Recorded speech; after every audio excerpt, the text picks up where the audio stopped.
Assalamualaikum warahmatullahi wabarakatuh. Alhamdulillahirabbil alamin wa wassalatu wassalamu ala asyrofil mursalin wa ala alihi wasallam ajaran Allah. Puji pertama mari kita panjatkan kehadirat Allah Subhanahu wa taala yang telah memberikan kita masa waktu masih bisa kita bertatap muka di ruangan kita ini. Salawat dan salam tidak lupa kita sanjungkan ke Nabi kita Muhammad sallallahu alaihi wasallam yang kita minta syafaatnya yaumil nanti. Amin ya rabbal alamin. Yang terhormat Ibu Gebi Maurina Priscilla SPD MHUM walaupun tidak dapat hadir dan yang saya sayang teman-teman sekalian. Adapun kami berdiri di sini, saya sebagai moderator Umar Siregar dan di samping saya saya Resti Nurindawati sebagai pembaca pertama. Saya sebagai pembaca kedua. Saya sebagai pembaca terakhir. Di sini kami akan menjelaskan tentang analisis kurikulum yang dijelaskan oleh sahabat kami Kakak Resti Nurindawati. Kami persilakan. Kurikulum dari masa ke masa. Dalam perkembangannya, kurikulum yang ada di Indonesia mengalami banyak sekali perubahan, mulai sejak masa Orde Lama hingga sekarang. 1. Kurikulum pada masa awal kemerdekaan atau Orde Lama, yaitu 1. Kurikulum 1947, yang dimana kurikulum pertama yang lahir setelah Indonesia merdeka disebut rencana pelajaran atau dalam bahasa Belanda Leerplan. Perubahan orientasi pendidikan lebih bersifat politis dari orientasi pendidikan Belanda kepada kepentingan nasional. Kurikulum 1947 dilandasi dengan semangat zaman dan suasana kehidupan berbangsa. Pendidikan pada masa ini lebih menekankan kepada pembentukan karakter manusia Indonesia yang merdeka dan berdaulat dan sejajar dengan bangsa lain. Yang kedua, kurikulum 1952.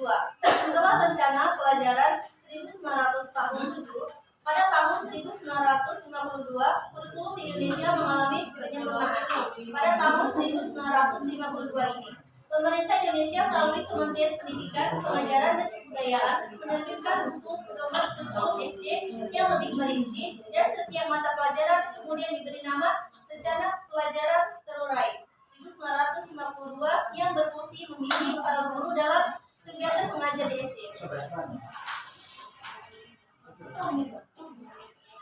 Ketiga, kurikulum 1964. Di penghujung era pemerintahan Presiden Soekarno menjelang tahun 1964, pemerintah kembali menyempurnakan sistem kurikulum di Indonesia. Kurikulum ini diberi nama Rencana Pendidikan 1964 atau Kurikulum 1964. Dan yang kedua, kurikulum pada masa Orde Baru. 1. Kurikulum 1968. Di era Orde Baru, kurikulum pendidikan dimulai dengan adanya MPRS nomor 1966 tentang agama, pendidikan dan kebudayaan atau disebut kurikulum 1968. Yang kedua, kurikulum 1975. Inti dasar tujuan kurikulum 1975 adalah konsep pendidikan ditentukan dari pusat. Para pengajar tidak perlu berpikir membuat konsep sendiri bagaimana pola pengajaran yang baik harus digelar dalam kelas.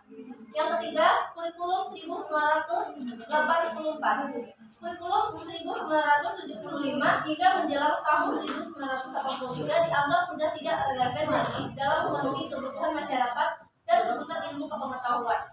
Dalam GBHN 1983, hasil sidang umum MPR 1983 menyiapkan keputusan yang menghendaki perubahan kurikulum dari kurikulum 1975 kepada kurikulum 1984.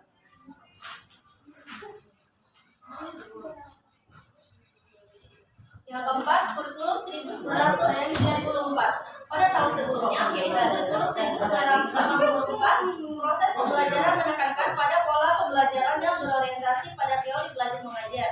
Mulai memperhatikan muatan pelajaran. Hal ini terjadi karena sesuai dengan pesanan pendidikan di LPTK atau lembaga pendidikan yang lebih mengutamakan teori program proses belajar mengajar. Dan yang terakhir yaitu kurikulum pada masa reformasi. 1. Kurikulum tahun 2004 atau KBK. Kurikulum berbasis kompetensi atau KBK dapat dikatakan sebagai salah satu bentuk inovasi kurikulum. Kemunculan KBK seiring dengan munculnya semangat reformasi pendidikan, diawali dengan munculnya kebijakan pemerintahan di antaranya lahirnya Undang-Undang Nomor 22 Tahun 1999 tentang pemerintah daerah, Undang-Undang Nomor 25 Tahun 2000 tentang kewenangan pemerintahan dan kewenangan provinsi sebagai daerah otonom, serta lahirnya TAP MPR Nomor 4 MPR 1999 tentang arah kebijakan pendidikan di masa depan. Yang kedua, kurikulum 2006 atau KTSP. Kurikulum tingkat satuan pendidikan atau KTSP adalah kurikulum operasional yang disusun dan dilaksanakan oleh masing-masing satuan pendidikan. Penyusunan KTSP dilakukan oleh satuan pendidikan dengan memperhatikan dan berdasarkan standar kompetensi dasar yang dikembangkan oleh Badan Standar Nasional Pendidikan atau BSNP. Dan yang terakhir yaitu kurikulum 2013 merupakan kurikulum tetap diterapkan oleh pemerintah untuk memastikan kurikulum tingkat satuan pendidikan yang telah berlaku selama kurang lebih 6 tahun. Kurikulum 2013 masuk dalam masa percobaannya pada tahun 2013 dengan menjadikan beberapa sekolah menjadi sekolah perdesaan. Terima kasih kepada Saudari Kareski telah menyampaikan materinya. Sekarang materi di selanjutnya akan dibacakan oleh teman kami dari Panasli. Pengertian analisis kurikulum. Secara umum, pengertian kurikulum adalah seperangkat atau sistem rencana dan pengaturan mengenai isi dan bahan pembelajaran yang menjadi pedoman dalam aktivitas belajar mengajar. Secara etimologis, kurikulum berasal dari istilah kurikulum, di mana dalam bahasa Inggris kurikulum adalah rencana pelajaran. Kurikulum berasal dari bahasa Latin yaitu currere yang memiliki banyak arti yaitu berlari cepat, maju dengan cepat, menjalani dan berusaha untuk.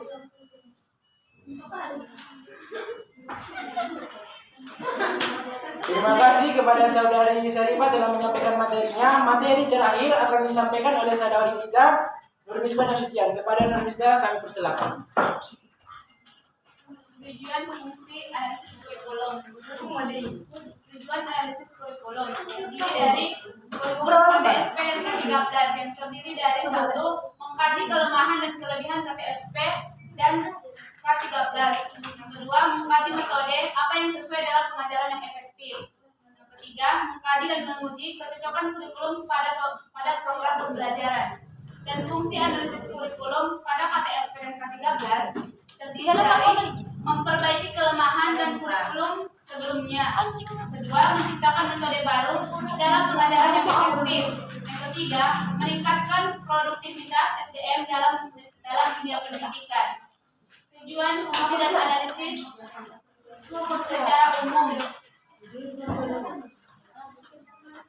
Fungsi dari analisis kurikulum itu sendiri yaitu memperbaiki kelemahan yang ada, menciptakan metode baru, meningkatkan produktivitas SDM dalam dunia pendidikan, dan menjawab pertanyaan yang masih belum terjawab pada kurikulum sebelumnya.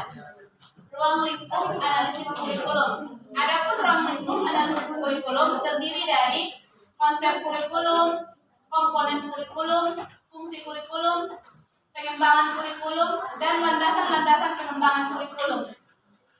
Luaran atau hasil analisis kurikulum. Dalam prinsip kurikulum pada masa kolonial ini sangatlah diskriminatif karena mereka membagi menjadi 3 subjek, yaitu pendidikan untuk kalangan Eropa, asing timur, dan kalangan pribumi. Kalangan pribumi menempati posisi yang paling rendah, yang hanya mendapatkan mata pelajaran baca dan tulis.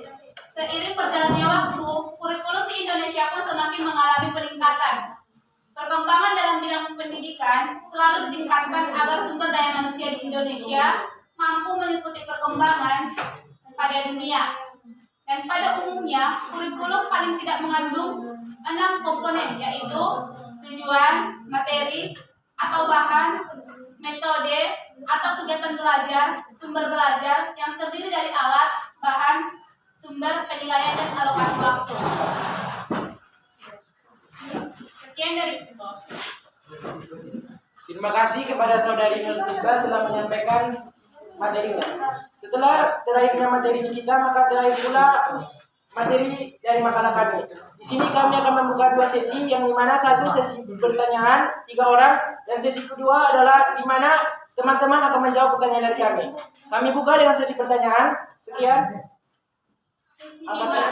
Karena yang sesi yang bisa menjawab pertanyaan dari kami itu yang kita saja. Itu di sesi kedua. Sesi pertama dibuka.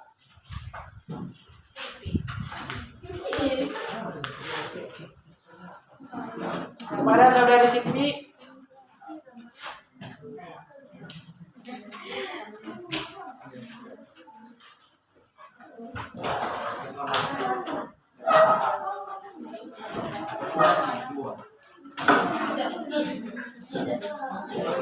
Assalamualaikum warahmatullahi wabarakatuh.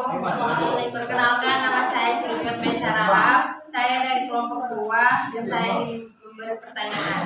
Pertanyaan saya, apa yang terjadi jika salah satu komponen kurikulum tidak terlaksana dengan baik? Salah satu komponen kurikulum tidak terlaksana dengan baik.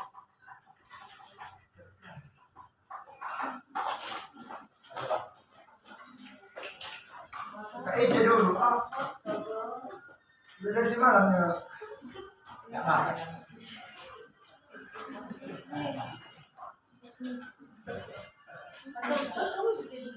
lakukan kita. Harap kepada teman-teman turunkan tangannya. Pertanyaan kedua dibuka.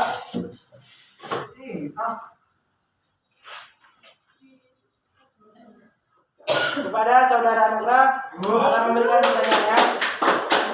Pertanyaan saya itu perkenalkan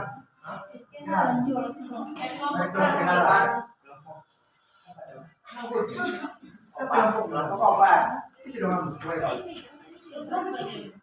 Saya panitia, yaitu apa yang mendasari perubahan kurikulum masa ke masa.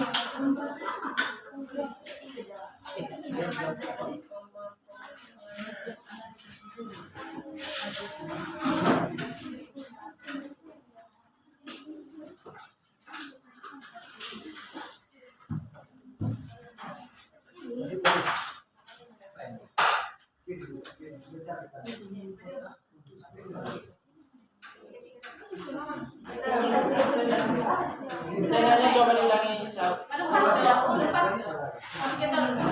Pertanyaan ketiga. Ayo. Assalamualaikum warahmatullahi wabarakatuh. Saya Putri Alini dari kelompok 2. Ini pertanyaan kepada kelompok ini. Mengapa kurikulum harus Maaf sahabat, kami hanya membuka satu untuk satu kelompok. Ulangi pertanyaan ketiga. Dan siapa? KIC.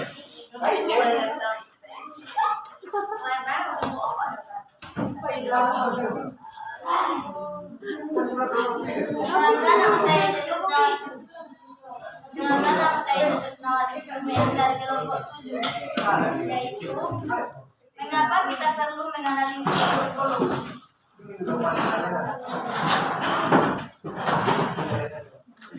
foto dulu di sponsor ini.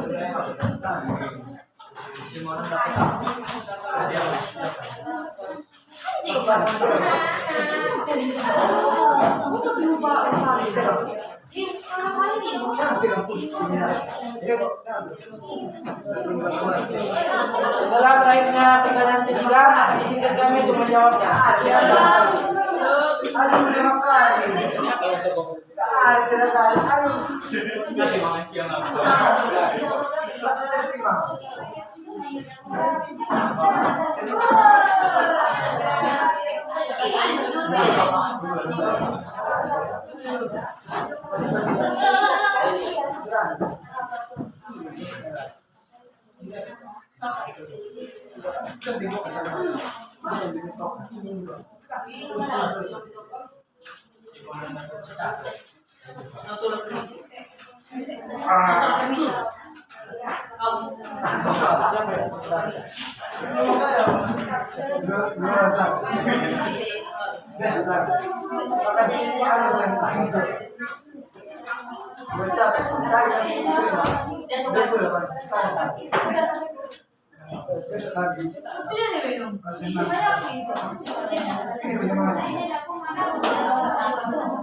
Samira kan mau kemana?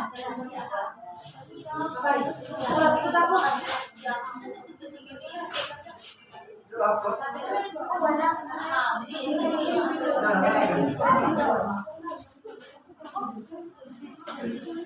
Tunggu dulu pusat bekerja.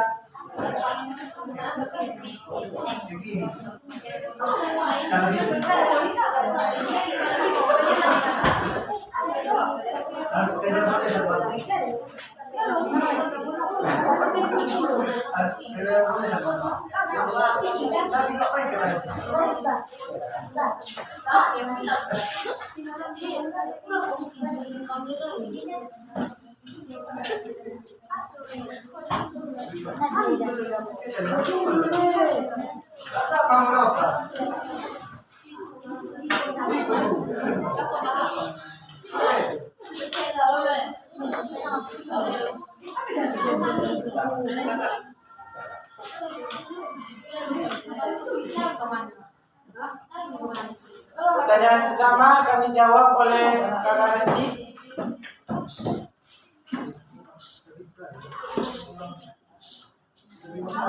Saya akan menjawab pertanyaan dari saudari Silvi, yaitu apa yang terjadi jika salah satu komponen kurikulum tidak terlaksana dengan baik.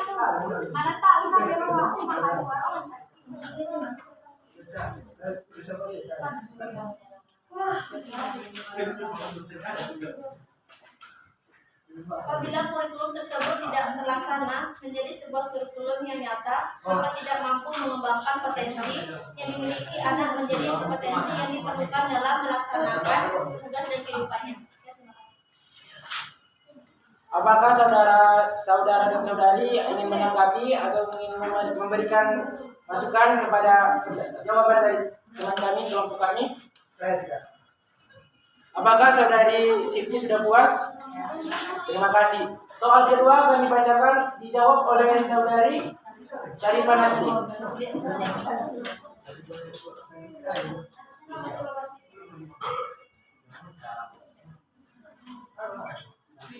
Baiklah, saya di sini akan menjawab pertanyaan dari Anugrah. Bu, Apa yang mendasari perubahan kurikulum dari masa ke masa?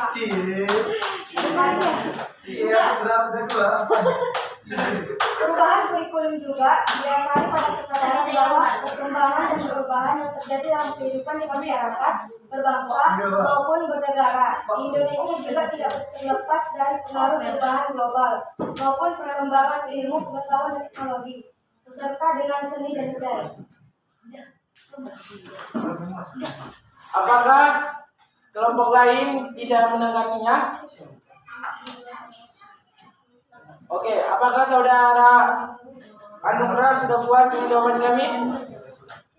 Jawaban terakhir akan dibacakan oleh saudari Nur Mista.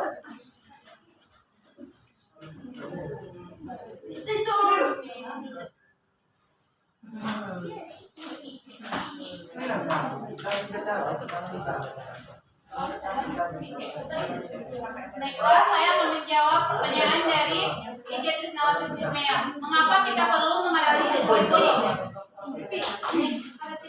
Kita sangat perlu menganalisis kurikulum karena kurikulum dibentuk untuk mengembangkan kriteria atau intelektual dan kecerdasan serta sikap yang harus sesuai dengan nilai norma yang berlaku di masyarakat dan dapat memberikan keterampilan sehingga dapat beradaptasi di lingkungan masyarakat. Sekian, terima kasih. Setelah kelompok kami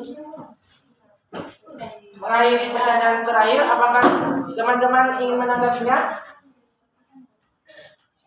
Kepada Evrida Limbong diberi kesempatan untuk menanggapi pertanyaan dari Kak Ice Krisnawati Sitimea. Baik, saya ingin menanggapi pertanyaan dari saudara yaitu analisis kebutuhan kurikulum adalah untuk mencari solusi yang tepat untuk memecahkan masalah kurikulum. Salah satu asumsi dari pengembangan kurikulum dalam setiap pendidikan harus didasarkan pada analisis kebutuhan. Terima kasih kepada jawaban dari teman kita Evrida Limbong. Apakah ada teman lagi yang ingin menanggapinya? Oke, maka apakah saudari Ice yang bisa menerimanya? Terima kasih. Setelah berakhirnya pertanyaan dari ketiga tersebut, di sini kami akan membuka pertanyaan yang dimana kami yang memberi pertanyaan, teman-teman yang akan menjawabnya. Soal pertama akan dibacakan kepada kakak kita, Resti. Pertanyaannya yaitu sebutkan kurikulum pada masa reformasi. Kurikulum pada masa reformasi. Iya, reformasi. Sebutkan kurikulum pada masa reformasi.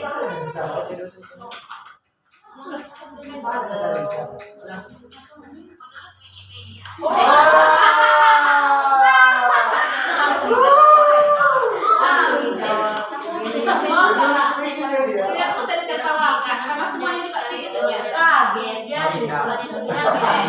Tertawakan, kaget. Apakah teman-teman sudah mendapat jawabannya? Jika sudah, kami berikan satu untuk menjawabnya. Ini dah. Ini dah.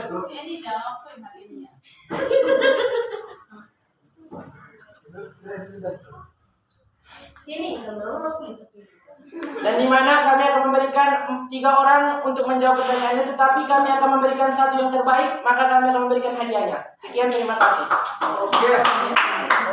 Yang pertama kepada saudari Evrida Limbong akan menyampaikan jawabannya.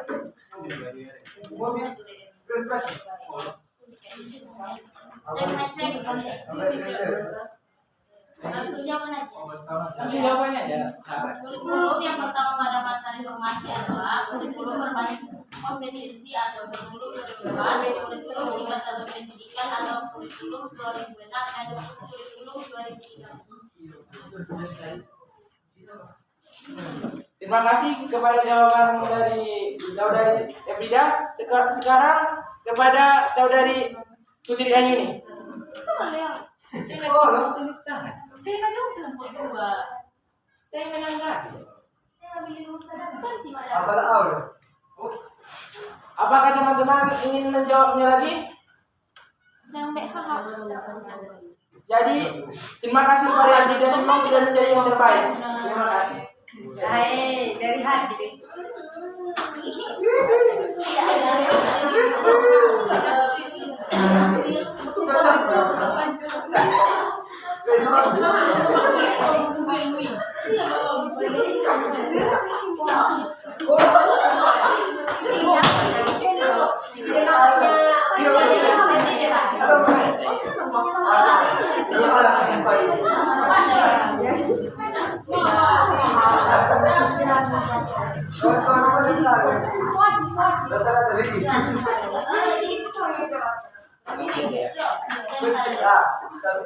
Nanti hadiahnya akan kami beri setelah pertanyaan selesai.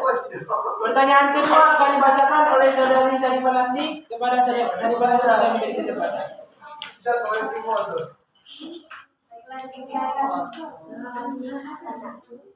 Coba sebutkan tujuan analisis kurikulum pada KTSP dan K13.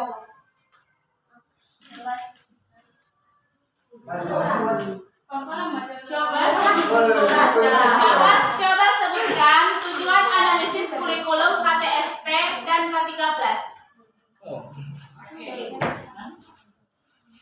Adapun tujuan analisis kurikulum pada KTSP dan K13 yaitu sebagai berikut: mengkaji kelemahan dan kelebihan pada KTSP SMP dan kelas 13. Mengkaji metode apa yang sesuai dalam pembelajaran yang efektif. Mengkaji dan mengucapkan kurikulum pada program pembelajaran.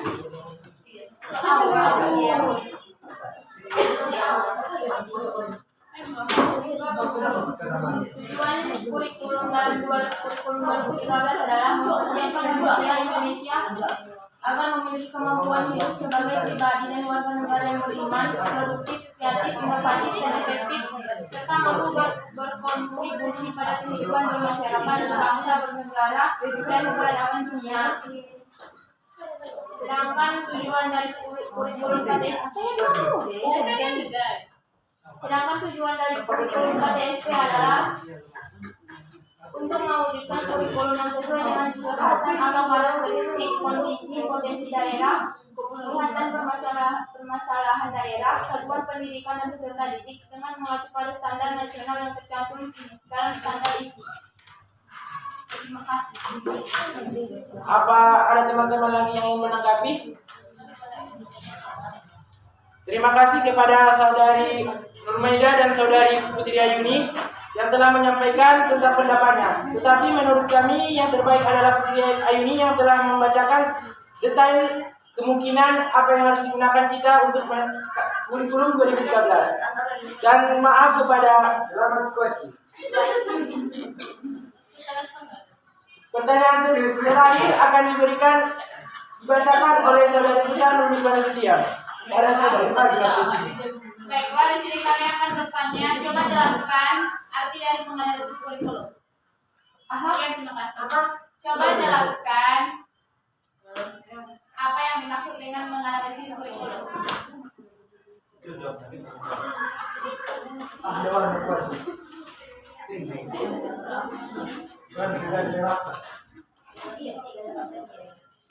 Waalaikumsalam.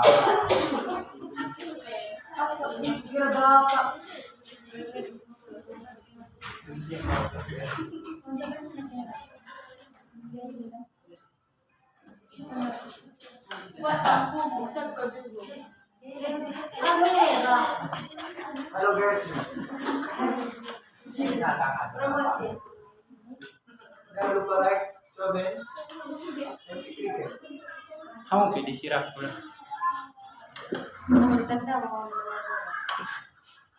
Sama seperti Ronaldo dulu.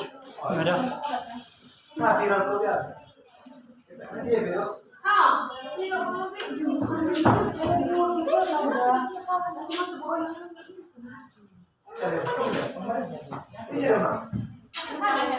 Gimana? Apakah saudara sudah mendapat soal terakhir kita?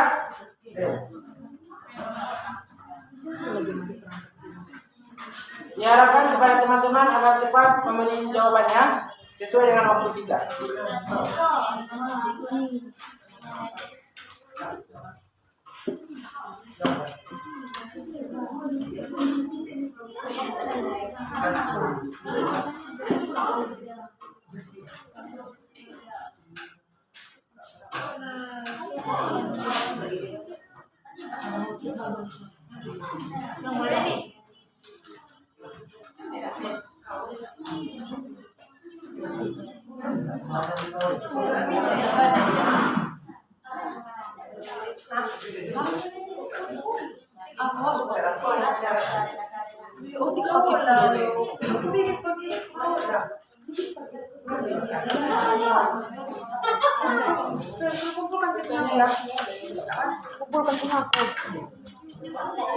Aku masih bentar.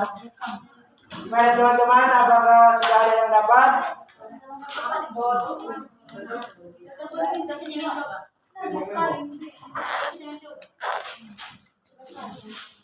Sebelumnya kami sudah membagikan makalah kami di WA kalian.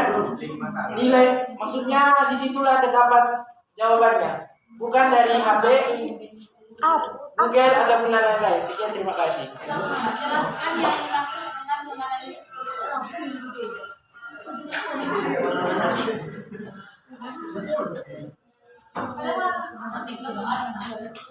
Jelaskan yang dimaksud dengan analisis kurikulum.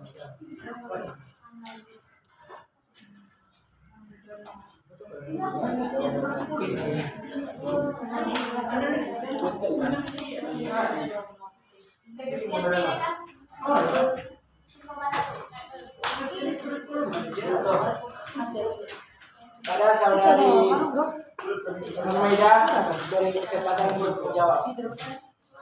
Miss. Oh, Miss. Tidak boleh apa saja isi apa saja yang merupakan perangkat kurikulum, bagaimana cara melaksanakan dan bagaimana mengingatkan. Terima kasih kepada saudari Nurmaida. Apakah teman-teman lain ingin menambahkan atau ingin memberi pendapat? Pengertian analisis kurikulum secara umum. Pengertian kurikulum adalah seperangkat atau sistem rencana dan pengaturan mengenai isi dan bahan pembelajaran yang menjadi pedoman dalam aktivitas belajar mengajar. Kurikulum adalah rencana belajar. Kurikulum berasal dari bahasa Latin yaitu yang menganalisis banyak arti yaitu berlari cepat, menjalani dan berusaha. Terima kasih kepada saudari Indah Lestari. Tetapi jawaban yang terbaik adalah Nurmaida. Setelah berakhirnya pertanyaan kami, maka di sini kami akan membagikan hadiahnya.